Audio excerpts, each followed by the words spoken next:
नमस्कार, आपके साथ मैं हूं पूजा कविया गोमा। एपीएन के लोकप्रिय कानूनी प्रोग्राम लीगल हेल्पलाइन में आप सभी का स्वागत है। इसमें हमारे कानूनी विशेषज्ञ रोजमर्रा की जिंदगी की समस्याओं से जुड़े कानूनी मसलों पर आपकी शंकाओं का समाधान करते हैं। आप भी प्रोग्राम से जुड़ सकते हैं और फोन करके कानूनी राय ले सकते हैं। आज हम बिजनेस कॉन्ट्रैक्ट या व्यावसायिक अनुबंध से जुड़ी जानकारी देंगे। बिजनेस कॉन्ट्रैक्ट या व्यावसायिक अनुबंध को कानूनी अनुबंध के रूप में भी जाना जाता है। बिजनेस कॉन्ट्रैक्ट कानूनी रूप से दो या दो से अधिक व्यावसायिक पक्षों के बीच लिखित अनुबंध या करार होता है।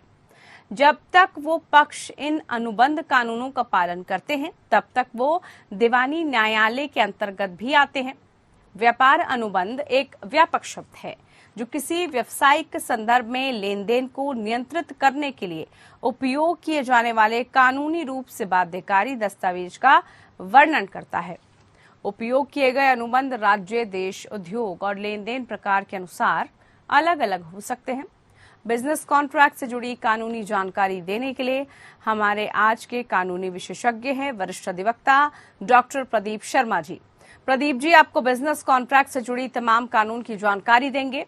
अगर आपका इस मामले से जुड़ा कोई भी सवाल है तो आप फोन करके कानूनी राय प्राप्त कर सकते हैं। हमारा नंबर है 0120612793 इसके अलावा एक और अन्य नंबर है 0120612793 इन नंबर्स पर कॉल करके आप कानूनी राय प्राप्त कर सकते हैं। बहुत स्वागत है प्रदीप जी कार्यक्रम में आपका। आज हम सबसे पहले जिसको लेकर चर्चा कर रहे हैं वो है कॉन्ट्रैक्ट। अब इसी की कानूनी परिभाषा आपसे समझना चाहेंगे।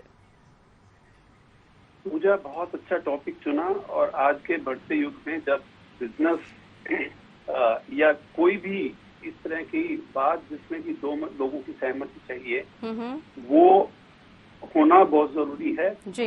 बिजनेस, कोई भी बिजनेस हो, लेन देन कोई भी हो, उसमें बिजनेस में कॉन्ट्रैक्ट की एक बहुत ही अहम उसकी इम्पोर्टेंस है। और क्योंकि अभी आज जैसे कि हम कॉन्ट्रैक्ट की बात कर रहे हैं और आपने कहा कि इसकी कानूनी परिभाषा बता दीजिए। एक लेमैन लैंग्वेज में पूजा जी मैं समझाना चाहूंगा, क्योंकि जब तक लोगों के पास मैसेज जाए और वो समझें तो मेरे ख्याल में तभी हमारा और आपका पर्पस जो है इस लीगल हेल्पलाइन का सर्व हो पाएगा। बिल्कुल बिल्कुल। कॉन्ट्रैक्ट बेसिकली क्या है? आप मानिए कि आप और मैं एक बिजनेस करना चाहते हैं। मैं कोई प्रोडक्ट बना रहा हूँ, आप खरीदना चाहते हैं। आप से ऑब्वियसली जब हम बात करेंगे बिजनेस की तो उसमें टर्म्स एंड कंडीशन कुछ ना कुछ होंगे ही जी। उसमें ये भी होगा कि आप कितना मटेरियल है, कैसा मटेरियल है, उसकी क्या कॉस्ट होगी, क्या टर्म्स एंड कंडीशन पेमेंट की होगी, कितने दिन में आप डिलीवरी करेंगे। ये बहुत सी चीजें कॉन्ट्रैक्ट के पार्ट हैं जी। अब कॉन्ट्रैक्ट बेसिकली हुआ क्या? कॉन्ट्रैक्ट पूजा जी, एक आदमी ऑफर करे और दूसरा उसको एक्सेप्ट करे। मतलब कि मैं आपसे बोलूं कि मैं आपको ये एक पर्टिकुलर सामान, ये कार्य आपका इस टर्म्स एंड कंडीशन पे करूंगा। मैंने अपनी साइड से आपको एक ऑफर दे दिया जी। लेकिन जब तक आप उस ऑफर को मानेंगे नहीं तो वो ऑफर किसी काम का भी नहीं। बिल्कुल बिल्कुल। तो इसलिए उसको एक का बोलना, एक का ऑफर करना और दूसरे का उसको एक्सेप्ट करना, जो अपोजिट पार्टी है वो उसको जब एक्सेप्ट करेगी तो ये कंप्लीट जो प्रोसेस हो गया जिसके अंदर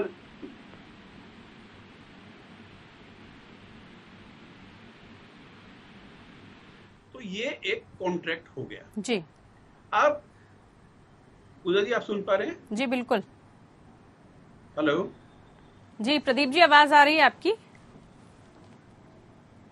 पूजा जी आप सुन पा रहे हैं मुझे? प्रदीप जी आपको आवाज मिल रही है? जी मुझे आपकी आवाज आ रही है। चलिए फिर से आपसे जुड़ेंगे। सवाल आपको लगातार बता रहे हैं और जिसके बारे में अभी हमारे साथ जो खास मेहमान हमारे अधिवक्ता हैं अभी उन्होंने बताया कि कॉन्ट्रैक्ट की जो कानूनी परिभाषा होती है वो दरअसल क्या होती है, किस तरह से बिजनेस कॉन्ट्रैक्ट किया जाता है, बिजनेस कॉन्ट्रैक्ट आखिरकार होता क्या है। तो बिजनेस कॉन्ट्रैक्ट क्या है, आखिरकार इसकी परिभाषा क्या है, कैसे इसमें कानूनी जो प्रावधान हैं वो कैसे इस्तेमाल किए जाते हैं, इन सब से जुड़ी तमाम जानकारी हम आपको इस कार्यक्रम के माध्यम से दे रहे हैं। आप भी जुड़ सकते हैं कार्यक्रम में। जुड़कर जो भी आपका सवाल है आप पूछ सकते हैं। टेलीफोन लाइंस खुली हुई हैं, अधिवक्ता हमारे साथ मौजूद हैं, उनसे आप कानूनी राय, कानूनी विचार जरूर ले सकते हैं। बिजनेस कॉन्ट्रैक्ट की जब हम बात कर रहे हैं तो उसके अंतर्गत चाहे ब्रीच ऑफ कॉन्ट्रैक्ट की बात करें, सजा या जुर्माना कैसे होता है इसमें बिजनेस कॉन्ट्रैक्ट में, अगर कोई भी दोनों पार्टी में से कॉन्ट्रैक्ट तोड़ता है तो उसके लिए क्या सजा है, इन सब को लेकर चर्चा कर रहे हैं। प्रदीप जी हमारे साथ लगातार जुड़े हैं। प्रदीप जी, अभी तक हमने बात की कि बिजनेस कॉन्ट्रैक्ट क्या है, कॉन्ट्रैक्ट की जो परिभाषा है वो आपने बताई। अब जरा हम समझना चाहेंगे आपसे, ब्रीच ऑफ कॉन्ट्रैक्ट की जब हम बात कर रहे हैं वो क्या है सर? देखिए पूजा जी, कोई भी जब कॉन्ट्रैक्ट होता है वो वैलिड तभी होता है जब वो राइटिंग फॉर्म में हो, क्योंकि टर्म्स एंड कंडीशन बाद में ओरली आप किसी को कुछ भी कह दें, कौन सी टर्म्स एंड कंडीशन थी, कुछ टाइम के बाद लोग बदल जाते हैं, तो इसलिए उस टाइम पे लिखित ही जो चीज होगी वही एक मायने रखती है। कॉन्ट्रैक्ट करते वक्त दोनों पार्टीज के एक सिग्नेचर होना उसके ऊपर जरूरी है, नंबर 1। दूसरा इसमें जो है उसमें विटनेसेस का होना बहुत जरूरी है, कम से कम 2 विटनेसेस का, जिनको के उस कॉन्ट्रैक्ट की सारी टर्म्स एंड कंडीशन, विटनेस कौन करेगा? विटनेस वही करेगा जिस आदमी को उस प्रक्रिया का कंप्लीट पता है कि भाई इन दोनों के बीच में ये बातें हुई। जी, जी।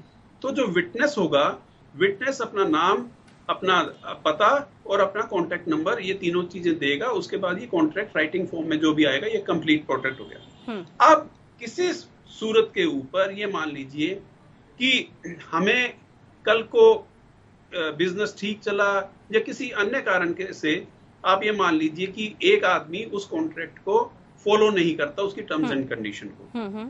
ऐसी सिचुएशन में पूजा जी क्या होगा, जब कॉन्ट्रैक्ट्स में टर्म्स एंड कंडीशन जो डिफाइन की गई थी, जो पहले ही, जैसा कि मैंने आपको शुरू में ही बताया था कि एक आदमी इसमें एक साइड इसमें ऑफर करती है, दूसरी इसमें एक्सेप्ट करती है, और वही चीज राइटिंग फॉर्म में आपने लिख के कर दी, उसमें साइन कर दिए, विटनेस कर दी, और अगर ये रजिस्टर्ड भी हो जाए तो और बहुत ज्यादा पुख्ता काम हो जाता है।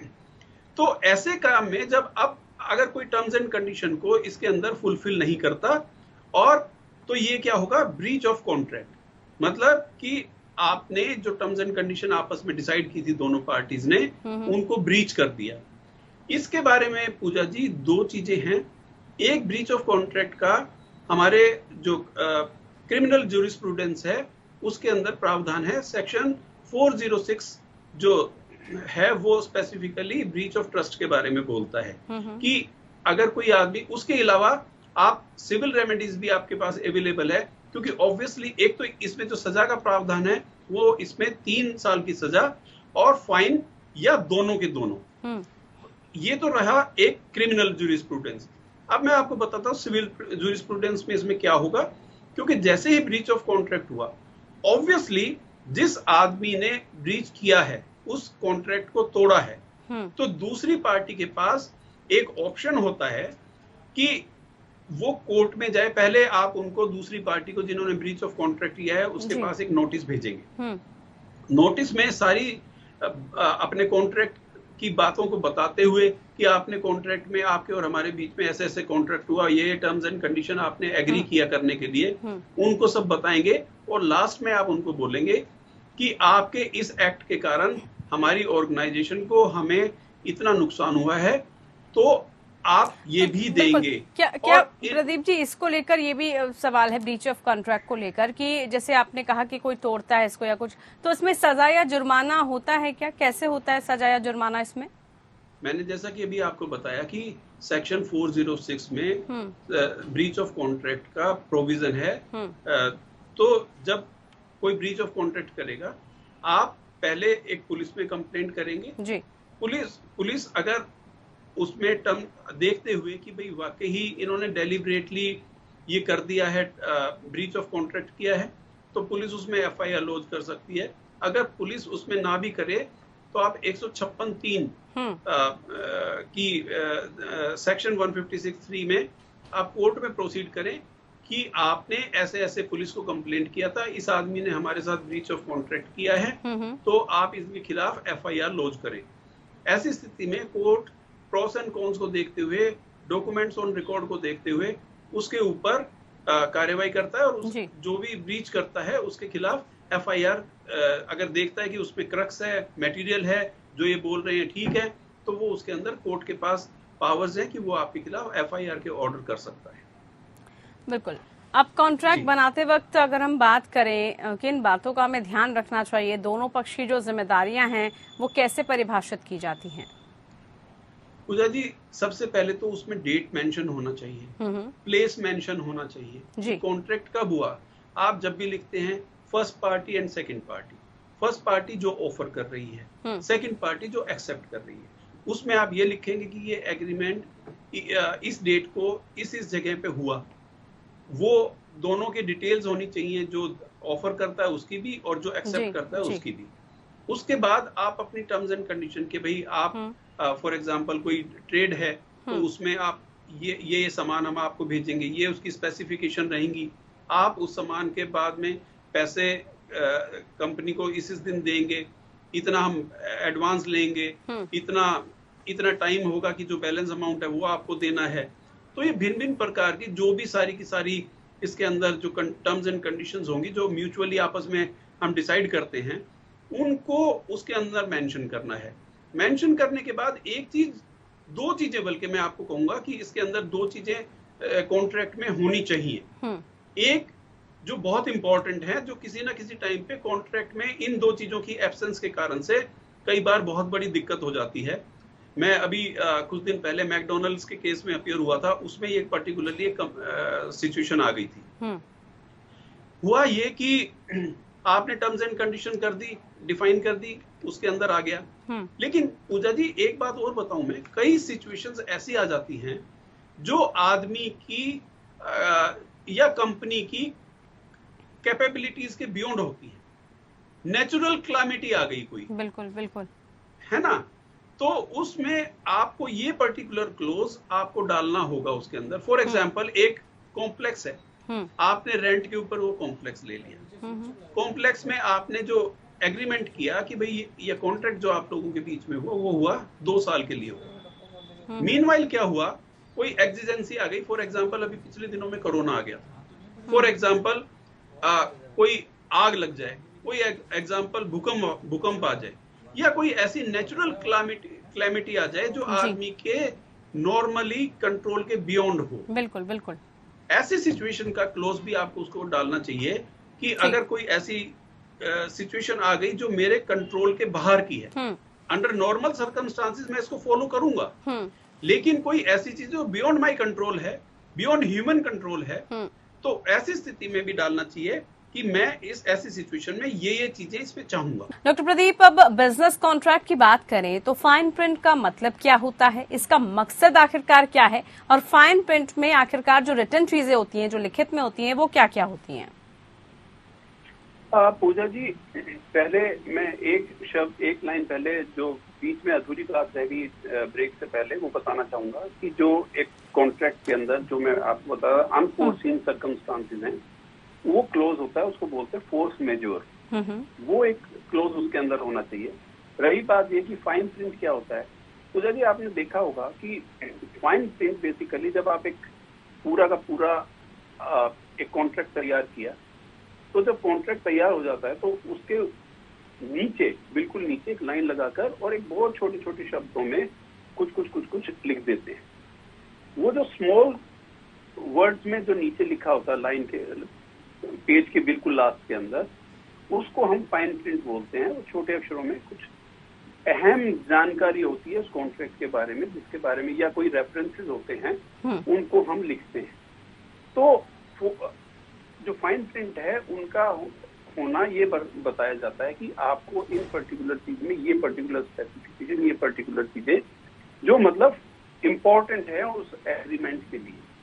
जी। दूसरी एक बात मैं आपको और बताना चाहूंगा पूजा जी, कि जो जरूरी है किसी भी कॉन्ट्रैक्ट के लिए, वो ज्यूरिडिक्शन बहुत जरूरी है।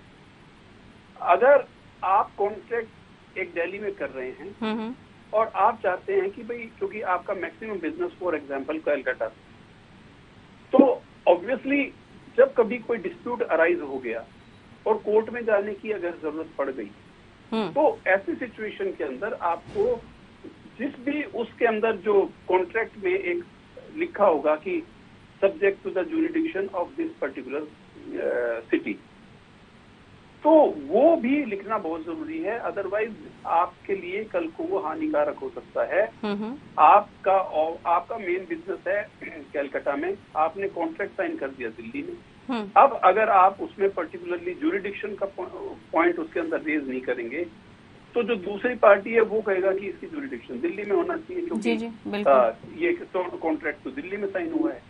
आप चाहेंगे कि क्योंकि आपका हेड ऑफिस कैलकाटा में है, सारा काम आपका वहाँ होता है, क्योंकि एक दिन आना रोजाना जाना कोर्ट के जो केसेस होते हैं पूजा जी एक दिन में तो सोल्व हो नहीं जाते। बिल्कुल बिल्कुल।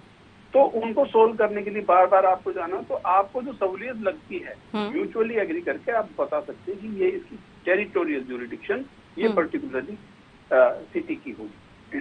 तो ये 2-3 चीजें हैं जो बहुत जरूरी होती हैं किसी भी कॉन्ट्रैक्ट को जब हम लिखते हैं। तो मेरा मानना है कि अगर इन चीजों का ध्यान रखें तो बाद में आने वाली सभी की सभी दिक्कतें जो बाद में आती हैं, जो आपको फिर बाद में परेशान करती हैं, वो कुछ हद तक कम हो सकती हैं। ठीक है। अब बिजनेस कॉन्ट्रैक्ट को कानूनी तौर पर लागू कैसे किया जाता है, यानी कि बिजनेस कॉन्ट्रैक्ट जो एनफोर्समेंट कैसे बन पाता है, एनफोर्सेबल की जब हम बात करें? जी पूजा जी, जब एक कॉन्ट्रैक्ट एग्जिस्टेंस में आ गया, एक वैलिड कॉन्ट्रैक्ट बन गया, तो ऑब्वियसली अगर उसका ब्रीच होगा तभी आप एनफोर्समेंट की बात करें। टर्म्स एंड कंडीशन को एनफोर्स उसी टाइम किया जाता है जब कहीं डिस्प्यूट अराइज हो जाए जी, कहीं ब्रीच हो जाए उस कॉन्ट्रैक्ट के अंदर। ऐसी स्थिति में आपको जो शुरू में स्टेप लेना होता है सबसे पहले वो ये होता है कि आप दूसरी पार्टी को एक लीगल नोटिस भेजेंगे। एडवोकेट जो भी कंपनी जिसको आप लीगल नोटिस भेज रहे हैं उसके अंदर आप, क्योंकि ये सिविल डिस्प्यूट होता है, तो कम से कम इस नोटिस को जब आप भेजते हैं तो उस नोटिस को भेजने का और उनका रिप्लाई आने का या उस टर्म्स एंड कंडीशन को नोटिस के जरिए मनवाने का कम से कम 30 दिन का समय हमें देना होता है जी। 30 दिन के अंदर आप एक्सपेक्ट करते हैं कि आपकी बात जो आपने कही, जो ब्रीच हुआ, वो या तो वो कंपनी मान लेगी तो मैटर एंड। अगर नहीं होता तो इसमें कॉन्ट्रैक्ट में एक, आजकल गवर्नमेंट भी इसको बहुत प्रमोट कर रही है और कोर्ट्स भी इस चीज को प्रमोट कर रही है, और वो है ADR। ADR होता है alternative dispute redressal. Alternative dispute redressal क्या हो गया? जैसे मीडिएशन हो गया, कॉन्सिलिएशन हो गया, out of the court settlement हो गए। तो क्या कोर्ट का क्या होता है, कोर्ट ये चाहती है कि कोर्ट के पास क्योंकि ऑलरेडी इतनी पेंडेंसी है, कोर्ट का मकसद ये होता है कि आप थोड़ा बहुत कुछ आप झुके, कुछ दूसरा झुके, मीडिएशन हो जाए, और एक मीडिएटर जो ट्रेंड होता है, हर कोर्ट्स में ट्रेंड मीडिएटर्स होते हैं, वो दोनों पक्षों की बातों को सुन के उसमें उनको समझाने की कोशिश करते हैं, और फिर अगर कोई सेटलमेंट हो जाता है उस सेटलमेंट को रिकॉर्ड कर लिया जाता है। उस रिकॉर्डेड सेटलमेंट को फिर आप कोर्ट के अंदर पेश करते हैं कि जी पार्टीज के बीच में समझौता हो गया है। वो फिर कोर्ट उसको देखते हुए अपना निर्णय दे देता है। एक तो ऑल्टरनेटिव डिस्प्यूट रिड्रेसल ये हो गया। सेकंड ऑप्शन ये है कि इसके बावजूद भी कि आपने मीडिएशन में चले गए, कॉन्सिलिएशन में चले गए, आपने ऑल्टरनेटिव डिस्प्यूट रिड्रेसल अडॉप्ट भी कर लिया और आपका कोई किसी तरह का सेटलमेंट नहीं है जी जी, उस स्थिति में आपके पास ऑप्शन होता है कि आप कोर्ट के पास वापस जाएं, ठीक है, और आप बोलेंगे कि मीडिएशन फेल हो गया और आप कोर्ट की आप जो डॉक्यूमेंट्स हैं एज पर लो आप इस मैटर को डिसाइड कर दीजिए। ठीक ठीक, बिल्कुल। प्रदीप जी, आप जुड़े हमारे साथ, जुड़कर आपने तमाम जानकारी आज बिजनेस कॉन्ट्रैक्ट को लेकर दी, दर्शकों तक पहुंचाई। बहुत शुक्रिया आपका कार्यक्रम में जुड़ने के लिए। तो इसी के साथ लीगल हेल्पलाइन में आज के लिए इतना ही। मुझे दीजिए इजाजत, नमस्कार।